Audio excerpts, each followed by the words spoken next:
Começa agora o Podes, o podcast do Espírito Santo, uma realização dos cartórios de protesto. Aqui conversamos com lideranças, empresários e empreendedores e profissionais que contribuem para o desenvolvimento empresarial do nosso estado.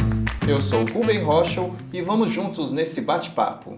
Hoje estamos recebendo aqui o tabelião de notas do segundo ofício de Vitória, doutorando em Direitos e Garantias Fundamentais, professor e autor Rodrigo Reis Cirino. Rodrigo, seja muito bem-vindo ao Podes. Uma alegria, Rubens, estar aqui nesse podcast para aprendermos um pouco aí sobre a segurança jurídica, sobre a documentação e como que funciona essa sistemática dos cartórios no Brasil. E para a gente começar esse nosso bate-papo, essa nossa conversa, o público aqui do Podes, você sabe, é em grande maioria formado por empresários, né, por empreendedores, por lideranças. Como é que os cartórios podem ajudar essas pessoas a proteger os seus negócios? É importante dizer que o modelo de cartório do Brasil existe em 93 países do mundo. E aí esse modelo já foi testado em vários outros países e é um modelo que dá certo. Funciona. A nível mundial, funciona. E é importante dizer que no Brasil a atividade cartorária ela é exercida em caráter privado. Então é uma função pública exercida em caráter privado, o que dá uma dinâmica na atividade voltada também para a atividade econômica. Esse hibridismo é interessante, Rodrigo? Muito interessante porque a gente não pensa só na segurança jurídica, mas a gente tem um olhar também para a rapidez, para a resolutividade das questões. Perfeito. E também um olhar para o mercado, né, das coisas acontecerem, das coisas realizarem. Então é muito importante a gente ter esse caráter misto da atividade, pouco com o público, um pouco com o privado. E quais são os atos notariais aí que são mais utilizados, principalmente pelas empresas? Então, os cartórios hoje fazem escrituras públicas de compra e venda, escritura de doação, escritura de permuta, de integralização de capital, muito utilizada também pelas empresas, e também as atas notariais, que são documentos que vão instrumentalizar provas. Imagina um trabalhador que está ali na empresa e que teve algum fato que precisa de ser documentado e registrado por muito tempo. Então, os cartórios são procurados para fazer essas atas notariais, então é muito procurada pelo empresariado. Essas atas, elas serviriam para evitar litígios. Exato, trazer provas, né, daquilo que aconteceu naquela empresa, na questão trabalhista, na questão empresarial. Atas de sociedade, por exemplo, entre sócios, você pode documentar também através de atas notariais. E os cartórios trabalham hoje, Rubens, com muita agilidade. A questão eletrônica tomou assim, uma proporção gigantesca nos cartórios. Eu puxei os dados do mês passado, 43% dos atos feitos nos cartórios são na via eletrônica, pela internet, por um computador, por um celular, e isso... Aquela questão presencial, né, de você ter que ir até o cartório já não é mais necessário. Não é mais necessário. Inclusive, tem uma plataforma chamada de e-notariado, que é um site que você acessa lá e você pode fazer todos os serviços de cartório nessa plataforma. Diretamente. Inclusive, nós fizemos recentemente um convênio com o Ministério das Relações Exteriores. Então, as embaixadas, consulados do Brasil no exterior também estão habilitados a fazer esse link com essa plataforma. Então, isso dá uma abrangência gigantesca. A gente sabe que tem uma comunidade brasileira enorme, né, em outros países e que podem se utilizar desse serviço no modo eletrônico com toda a segurança e com toda a efetividade nos mesmos moldes como é feito na via presencial. Então isso é uma evolução gigantesca. E é super interessante, eu tenho uma irmã que mora na Austrália e que recentemente ela me ligou, poxa, será que você não consegue ver uma escritura, né? Alguma coisa nesse sentido, uma certidão de imobiliária e que teria que ver no cartório, tal, barará. Falei, não, vou ver, tal, não sei o quê. No fim das contas eu consegui, entrando pela internet, eu consegui resolver rapidinho. Até falei para ela, poxa, era muito mais fácil você ter feito daí, né, que é muito mais tranquilo do que eu ter que me movimentar aqui para fazer isso, né? É uma facilidade hoje isso. Sim, e a vida do cidadão brasileiro passa pelos cartórios, desde o nascimento até o óbito. Então, se você nasceu, você tem uma certidão de nascimento e, com certeza, seus pais passaram por um cartório. Você cresce, né, tem o objetivo de casar e aí você vai passar também por um cartório. Automaticamente vai querer comprar uma casa, vai passar pelo cartório. depois falece, alguém vai lá e registra o seu óbito, passa pelo cartório. Então, a vida do brasileiro e a vida também de outros países, ela é passada no cartório, que exerce essa função fundamental, principalmente aí para a cidadania das pessoas e também para a evolução e desenvolvimento do país. Está diretamente ligado a isso, né? Rodrigo, eu queria voltar um pouquinho aí na questão das empresas aí, né? Como é que os cartórios contribuem aí para a formalização de startups e novos negócios? Então, os cartórios podem formalizar, né, essa documentação de startups através de escrituras, através de atos notariais. Então, é uma possibilidade, né, dos cartórios também trazerem meios de pagamento seguro para os investidores, por exemplo. Recentemente, a gente aprovou, Rubens, a chamada Escrow Account. O que é isso? A Escrow Account é uma conta que a pessoa deposita esse dinheiro numa conta, o cartório vai administrar essa conta e implementadas as condições daquele negócio jurídico, da startup, por exemplo, da evolução daquele sistema, o cartório vai fazer a transferência desse valor, o que causa... Vai mediar, então, o negócio. Vai mediar a questão financeira do negócio. Então, é algo que os cartórios estão sendo gestores financeiros de negócios jurídicos, de startups e outras empresas. E aí eu fiquei pensando aqui na questão de prevenção de fraudes, né, em operações comerciais. Como é que o cartório atuaria nisso?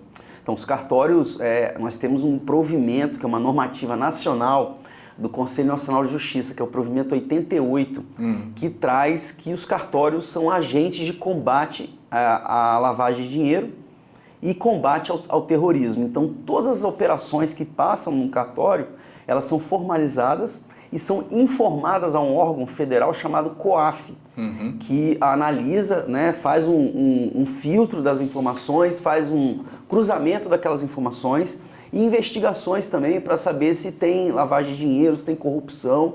Então, os cartórios, eles trazem também essa função social, essa função para a sociedade de combate à lavagem de dinheiro e também ao terrorismo. Rodrigo, mais aqui embaixo, pensando em reconhecimento de firma, né, em documentos contratuais, quais os cuidados que o empresário tem que ter em relação a isso?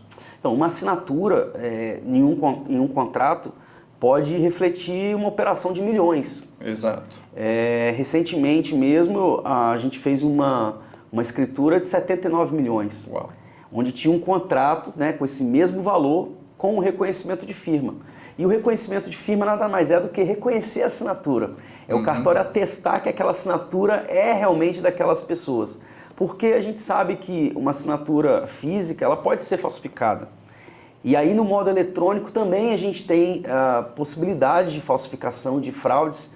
E os cartórios trabalham muito, Rubens, com a segurança. Pois é. E a segurança é algo fundamental, é um valor para não quebrar as estruturas jurídicas, não quebrar as relações. Então imagina você fazer um negócio que 10 anos depois descobre que aquele negócio era falsificado. Então os cartórios trabalham sempre com a prevenção, sempre com a cautela, sempre com a boa-fé. Então é essa análise que os cartórios fazem no seu dia a dia. Pensando nisso, Rodrigo, lavrar escrituras públicas ao invés de contratos particulares, qual o benefício para se lavrar uma escritura pública? Que benefícios a pessoa tem ao lavrar uma escritura pública? A escritura pública traz a certeza e a segurança de que o ato está sendo analisado por um agente preparado, que é o cartório, que exerce uma função pública, e que aquele ato vai estar sendo todo analisado numa questão de regularidade fiscal, regularidade documental, regularidade, Rubens, da capacidade jurídica. Também, porque não basta eu pegar uma assinatura onde a pessoa está sem lucidez, está com uma doença, né, mental que vai ser questionada lá na frente. Então os cartórios dão um selo de garantia de que aquele negócio teve essa análise, de que teve essa análise de todos os requisitos para efetividade de um negócio jurídico. Então isso é um selo, realmente, um seguro universal de que aquela operação não vai ter problema no futuro. E mais, tá, Rubens? Se tiver qualquer questionamento, o Estado responde civilmente, indenizando aqueles que foram prejudicados. Então você acaba atraindo um seguro para que, se aquela operação falhar ou estiver falha, ela tenha aí uma responsabilidade. Tem o suporte do Estado atrás dos cartórios, é isso? Exatamente.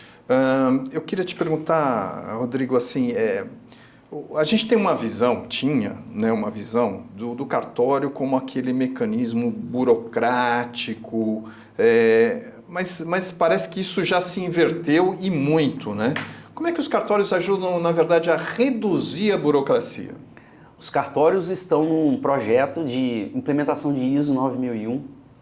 A gente tem um prêmio de qualidade total da Associação Nacional nosso, que analisa muitos requisitos de gestão, muitos requisitos aí de padronização e requisitos também de atendimento ao cliente, Hugo.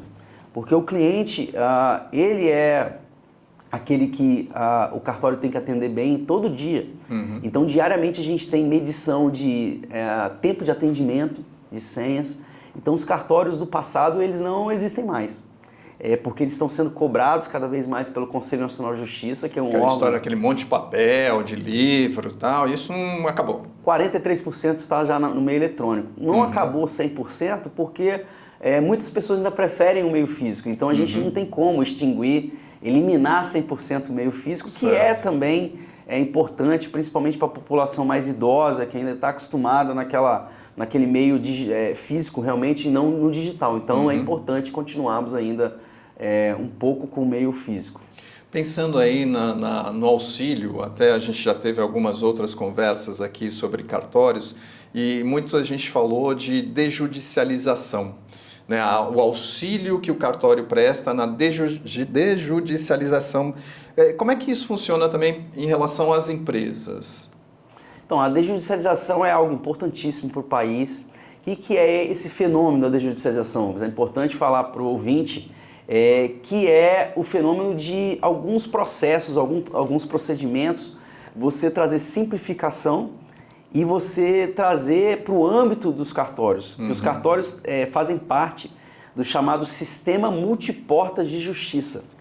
A justiça não pode ser só encarada como fórum, como Tribunal de Justiça, mas sim um sistema onde os cartórios estão inseridos também. E aí isso é fundamental para a própria justiça, porque o Poder Judiciário é um dado interessante, tem mais de 80 milhões de processos em aberto para 200 milhões de brasileiros. Então e uma quantidade de juízes bem... muito reduzida, então humanamente é impossível a magistratura, os juízes darem conta desse número elevadíssimo de processos. E por isso vem esse projeto, esse movimento da desjudicialização no país, que é trazer algumas demandas do judiciário para os cartórios extrajudiciais. E esse movimento, Rubens, ele acontece também a nível mundial. Não é um problema do Brasil só. Não é isolado aqui. O congestionamento da justiça não é um problema só do Brasil, e sim de vários outros países. Na UNL, onde eu sou um dos membros do Brasil, que é a União Internacional do Notariado Latino, lá tem um grupo de trabalho que discute a desjudicialização. Especificamente. Exatamente. Então, assim, é algo que tem sido trabalhado pelo Conselho Nacional de Justiça, tem a Meta 9, tem a Agenda 2030, que um dos itens dessa Agenda 2030 é justamente a desjudicialização, trazer métodos alternativos de solução de demandas jurídicas. Um dos pontos aí que a gente notou também é a questão da mediação empresarial. Os cartórios hoje já fazem isso? Sim, a gente tem feito as mediações e também foi aprovado recentemente a possibilidade da arbitragem nos cartórios.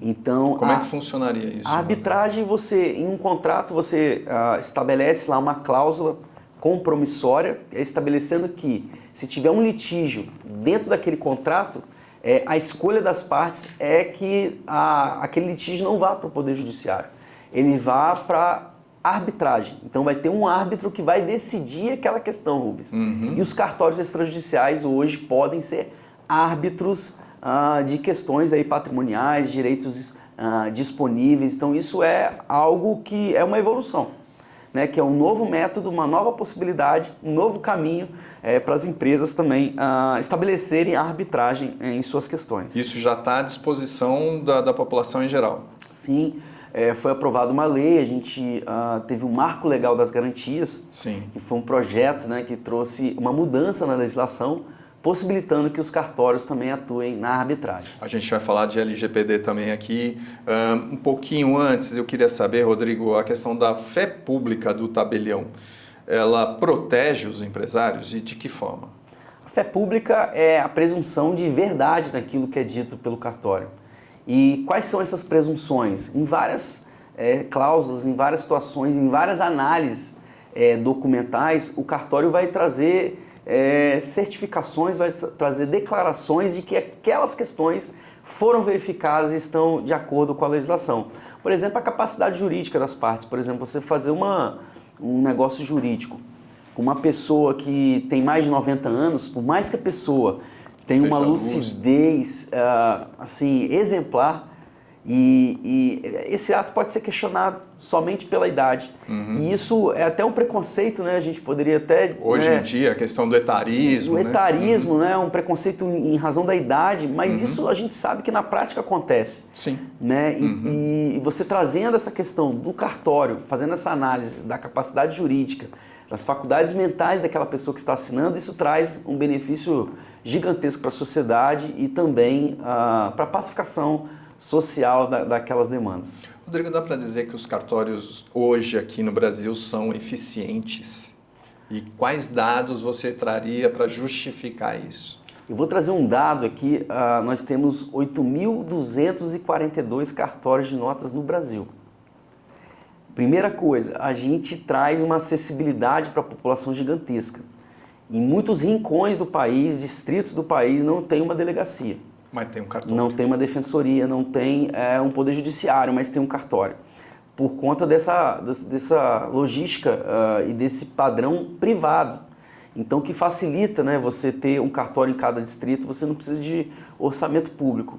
Então, assim, os cartórios trazem essa segurança, trazem essa acessibilidade para os negócios jurídicos através da fé pública. A gente estava falando aí de inovação, de digitalização. Vamos falar um pouquinho também de sustentabilidade agora. Quais são os principais serviços digitais que hoje são oferecidos pelos cartórios? Queria só voltar à pergunta anterior sobre números, Rubens. Eu já fiz uma pesquisa aqui no Estado do Espírito Santo. O índice de ações ajuizadas, de questionamento de atos de cartório é menos de 0,00. É mínimo. Eu, por exemplo, em 17 anos de atividade, eu não tive um processo judicial que eu tivesse sido condenado. Tive um que eu fui vítima e fui absolvido. Então, assim, 17 anos com um volume gigantesco de atos.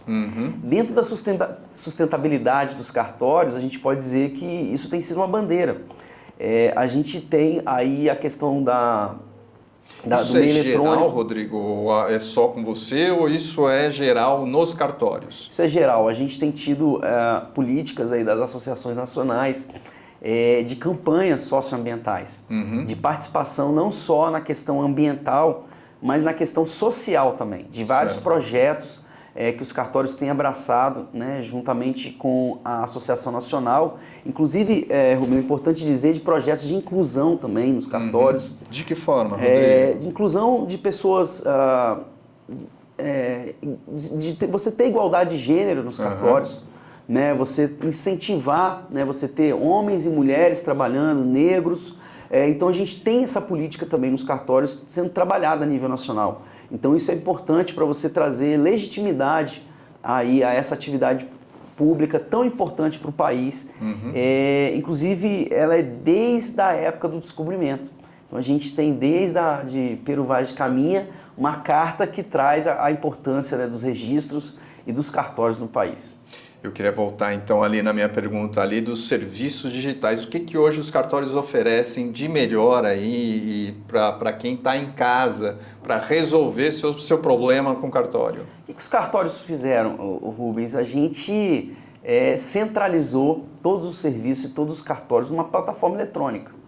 Então, todos os cartórios estão interligados, esses 8.242 cartórios. Do Brasil inteiro estão numa plataforma. Estão numa plataforma.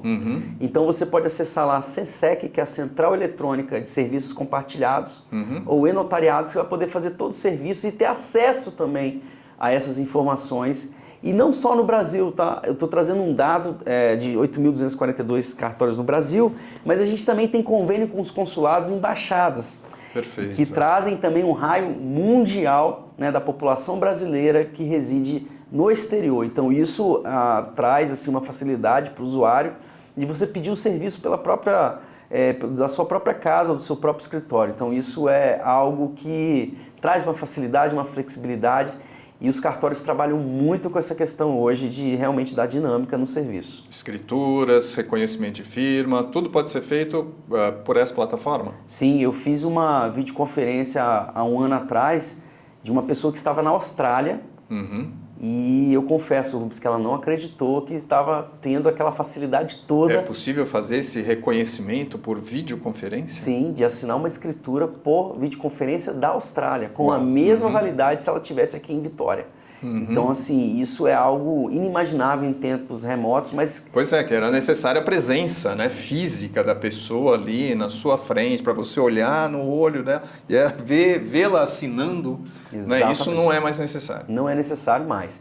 Inclusive, é até importante a gente falar aqui sobre o uso dos certificados digitais no país, que eles tomaram uma proporção muito grande, mas esse uso, ele muitas vezes traz uma insegurança, porque quem aqui nunca emprestou o seu certificado digital com a sua senha para um contador?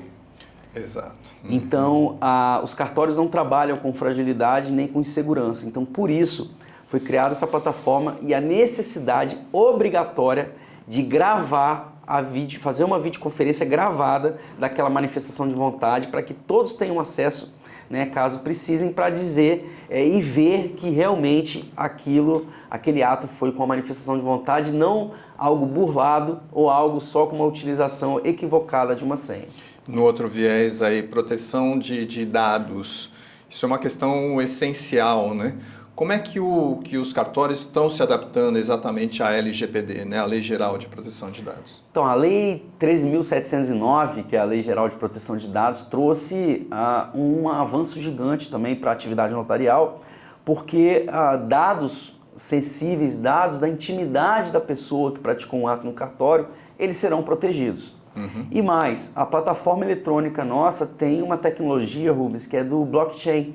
A gente até denominou essa tecnologia do blockchain para os cartórios de North-Chain, que é de notários. North-Chain. Então a gente trabalha muito com essa plataforma que realmente traz uma segurança jurídica nos atos para evitar acessos por hackers e utilização de dados de forma indevida no país.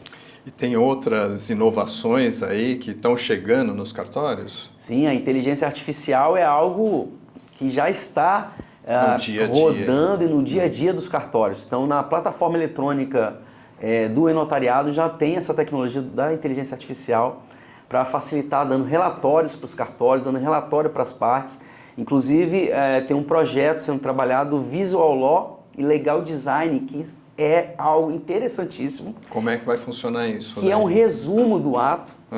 Você trazer uma escritura, por exemplo, que tem 4, 5 folhas de informações, você resumir num quadro resumo mais didático e mais inteligível para as pessoas. Então isso é uma evolução, né, da cidadania, uma evolução documental para as pessoas.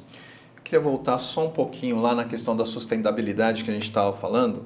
Eu fiquei sabendo que o cartório de Jardim Camburi, que é onde você está lá instalado, ele utiliza energia solar, né, e incentiva aí a redução de utilização de papel.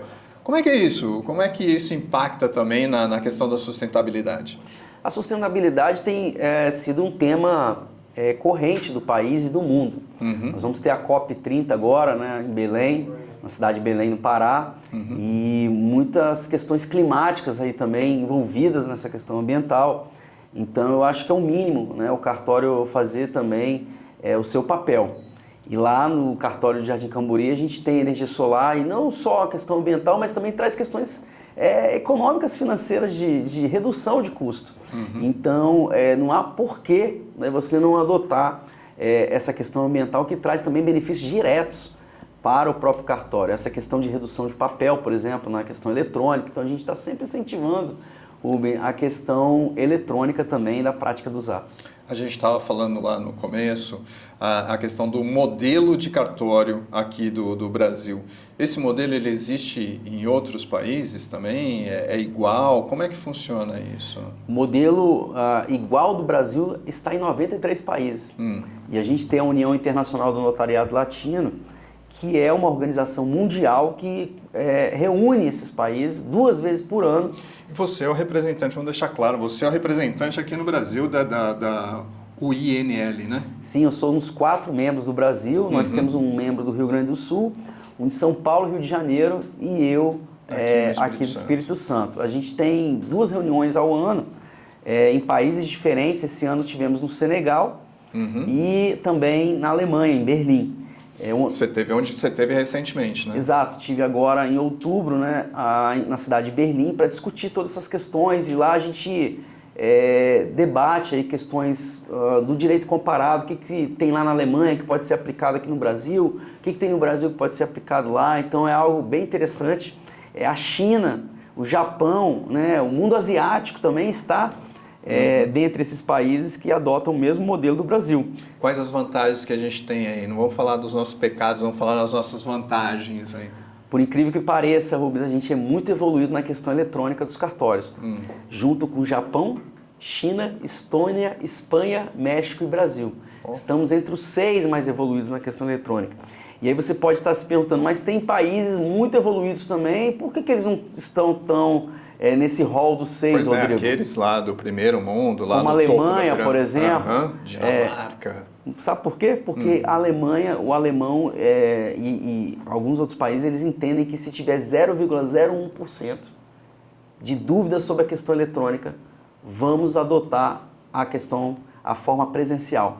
E por isso, por ainda terem dúvidas sobre a questão eletrônica, que eles preferem adotar ainda 100% a forma presencial. Então, somente por isso. Mas, se a gente puxar uns dados da questão eletrônica do Brasil, desde 2020 para cá, né, após a pandemia, a gente evoluiu muito na questão eletrônica, não tivemos um caso no nosso Conselho Federal, que eu sou diretor lá, de uma questão de fraude. Então, assim, caso que foi realmente evidenciado e comprovado. Então, pelo volume gigantesco que o país faz de 2020 para 2025, eu acho que pode ser uma evolução, sim, a gente ter a questão eletrônica e não só a questão física. E dá para dizer que é seguro. Sim, muito seguro. Inclusive, é importante dizer aqui que o Conselho Federal fez convênio com vários órgãos do país, como o Ministério da Justiça, como o Denatran, como o TSE, que é o Tribunal Superior Eleitoral, para a gente compartilhar dados quando for praticar um ato. Compartilhar dados no sentido de cruzamento das informações para ver se as informações elas batem, se eu não estou diante de um falsário. Então a gente colhe biometria, a gente faz uma leitura facial. Com base nisso, há um cruzamento com a base de dados nacional documental.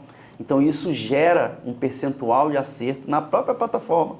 Me traz ali um percentual de acerto, se o Rubem é o Rubem. Ou se tem uma margem de erro. A própria plataforma te dá esse resultado. Exato. Então isso traz uma possibilidade de segurança muito grande que a gente tem vivenciado até hoje. Rodrigo, eu queria perguntar como é que surgiu esse seu interesse pelo direito e principalmente pela área notarial. Quer dizer, que é uma coisa, até bem pouco tempo, era uma coisa meio que de família, né? Era meu pai era tabelião, aí tinha uma coisa meio direta, assim, né? Hoje em dia já não é mais assim. Como é que veio esse seu interesse por essa área? Importante, essa pergunta sempre me fazem, né? Já pensando assim, será que o pai dele foi de cartório? Exato. Ou será que a família dele é da área? E eu posso te responder que não. E posso não, posso dizer que não, porque a minha família é toda médica e da área da engenharia. Nada a ver com cartório. Eu fui o único que fiz direito por afinidade mesmo, fiz teste vocacional na época e resolvi fazer o curso de Direito. E nos estudos, né, a gente analisando a questão dos concursos e estudei essa questão do concurso de cartório, achei muito legal a atividade, eu também não conhecia. E o mais bacana da atividade é você ver o consenso né, sendo realizado ali no dia a dia e a resolução rápida das demandas. Então aquilo me chamou a atenção e resolvi fazer o concurso. E como é que foi esse concurso aí? Como é que a coisa funciona? Vamos dar um exemplo aí para quem está ouvindo a gente aí. Então, hoje o concurso de cartório, ele é elevadíssimo, o nível. Você tem que passar por um exame nacional, que é feito pelo Conselho Nacional de Justiça.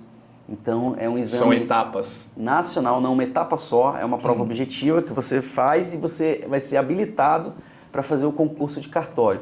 E aí esse concurso, ele é estadual, cada estado lança o seu edital, e você tem uma prova objetiva, uma prova discursiva, entrevista, psicotécnica, prova oral e prova de títulos. Uau! Então são 6, 7 etapas aí que trazem a possibilidade de você ingressar nessa atividade. Após isso, essas etapas, você é chamado para uma audiência de escolha no Tribunal de Justiça e você escolhe qual a serventia no estado todo, que é a serventia que está vaga, que você vai escolher e dali para frente você faz toda a estrutura e dá início ao trabalho. E aí se vira sozinho, você recebe um cartório, é isso? Exato. E aí você tem a responsabilidade de contratar, a responsabilidade... A gestão é toda sua? Toda do titular do cartório. Toda do titular. Então, e também é interessante dizer que cartório não é mais hereditário, Rubens. Uma vez que o titular falece, aposenta ou perde o cartório, aquele cartório vai para concurso. Abre a vaga. Abre uma vaga e aí vai ter um edital para que outros interessados possam se candidatar. Pensando aí, quais foram os maiores desafios aí nessa sua carreira? Que vai ser longa ainda, né? Mas já tem algum tempo já de mercado. Quais foram os seus principais desafios até hoje? O maior desafio é a gente, dia a dia, tentar atender melhor a população. Com mais rapidez, a gente sabe que as dinâmicas atuais do mercado exigem uma resposta rápida. Então, muitas vezes, Rubens, chegam pra gente perguntas complexas, querendo respostas simples e imediatas. E tudo na vida, né, assim como um casamento e uma história, tem um tempo de maturação. Então, às vezes, a gente precisa realmente de um tempo para pensar, para raciocinar, para ver as melhores possibilidades. E como que eu concilio essa necessidade da rapidez do mercado com a necessidade de eu dar uma resposta segura. Então, esse é o maior desafio dos cartórios hoje, e a gente tem começado a trabalhar também com inteligência artificial, mas uma inteligência que seja humanizada. A gente não pode tratar isso como algo artificial. Se distanciar da população. Exato, e também a população traz casos concretos. E são casos que eu posso te dizer aqui que são casos artesanais. Cada caso é um caso, então eu não consigo também trazer um padrão genérico em muitas respostas. E esse é o diferencial. Atendimento individualizado. Exato, é o diferencial da gente realmente dar segurança e trazer a fórmula mais adequada para aquela questão. E ao mesmo tempo você atua como professor e autor de livros aí, né? Como é que é conciliar tudo isso? Eu tenho um avô, fez 102 anos. Uau! No último domingo, e ele foi professor e engenheiro civil, professor da Universidade Federal, na engenharia, por muitos e muitos anos. Então, eu costumo dizer que eu herdei, né, essa veia acadêmica também do meu avô, e os meus irmãos, eu tenho um irmão que é da engenharia, também dá aula. Esse meu irmão começou a dar aula aos 14 anos de matemática, aula particular nas escolas. E eu tenho um outro irmão que é médico e também é professor na medicina. Então é vocação, idealismo e amor. Porque você dar aula não te traz muitos ônus, toma tempo, você prepara a prova, você organizar uma aula, você ter paciência em tirar todas as dúvidas, e isso é realmente por idealismo e por vocação. Agora, como é que é a sua rotina fora do cartório, Rodrigo? Olha, a rotina é corrida, né? Porque eu tenho minhas atividades pessoais também, né? Eu tenho família e corro, né? Procuro correr e de vez em quando... Participa de provas, sim, hein? De vez em quando correndo aí, né? E também faço minhas atividades físicas também, academia, personal. E também a gente tem que estar sempre procurando também ter um tempo para você, para você respirar dessa atividade full time que é dos cartórios, que parece que é 24 horas, Rubens. É engraçado, né? Porque eu encontro pessoas no sábado, eu ouço falar de cartório. Vai falar de cartórios. Quando eu fiquei em uma cidade do interior, uma cidade até razoável, né, que é Linhares, uma cidade muito boa, sábado e domingo eu encontrava todo mundo da cidade. E aí a pergunta-chave era cartório, sempre. Então você parece que trabalha 24 horas, então de vez em quando você tem que também dar uma desligada para você estar, né, com a cabeça livre, né, e boa durante a semana para trabalhar as questões. Você já está há quanto tempo com o cartório, Rodrigo? Eu assumi em 2010. Uau. Então a gente vai fazer aí 15 anos, né? Isso. O que você diria hoje para o Rodrigo lá, o jovenzinho que iniciou no cartório? Qual conselho que você daria para ele? Eu não me arrependo nada do que eu fiz, pelo contrário, se eu tivesse que voltar, eu faria tudo de novo. Porque é uma atividade que traz assim, uma satisfação pessoal muito grande de você ver as soluções sendo dadas com uma rapidez e as pessoas se alegram com isso. Dá resultado. Sim. Então era interessante, até no interior, quando eu fiquei, né, de coisas curiosas que aconteceram, de eu ir num hospital e a pessoa só se comunicava com um piscar de olhos. E aquilo ali era uma união estável e por A mais B, aquela união estável existia de fato, mas não existia documentalmente. E no piscar de olhos, por várias perguntas que eu fiz, vários testes, a pessoa me demonstrou que ela estava lúcida e aconteceu ali aquela união estável. Então, assim, algo interessantíssimo, a família toda de acordo, então é algo bem bacana. É algo curioso também, de várias demandas que foram resolvidas no cartório, Rubens, de eu receber uma bacia com um carneiro inteiro. Uau. Uma sacola de laranja, como gratidão. E isso não tem preço, né, da gratidão no olhar das pessoas, né, de ver que você trouxe uma solução para elas e isso realmente a gente leva para o resto da nossa vida. Rodrigo, foi muito bom tê-lo aqui no Pods, né, o podcast do Espírito Santo. A gente observa aí que os cartórios eles são muito mais do que burocracia. São parceiros aí estratégicos, né, dos empresários e principalmente aí, pilares da segurança jurídica. Nós agradecemos muito a sua participação aqui e espero que você tenha gostado também desse nosso bate-papo. Eu fico muito grato, Rubens, e gostaria de parabenizar o programa, parabenizar o podcast e dizer que estou à disposição. E é uma alegria muito grande estar aqui falando sobre esse tema que a gente vive no dia a dia. Muito obrigado mesmo. E nós ficamos por aqui agradecendo você também que nos acompanha aqui no Pods, o podcast do Espírito Santo, uma iniciativa e realização dos cartórios de protesto. Até o próximo episódio. Esse foi mais um episódio do Pods, o podcast do Espírito Santo, um projeto dos cartórios de protesto. Até o próximo episódio.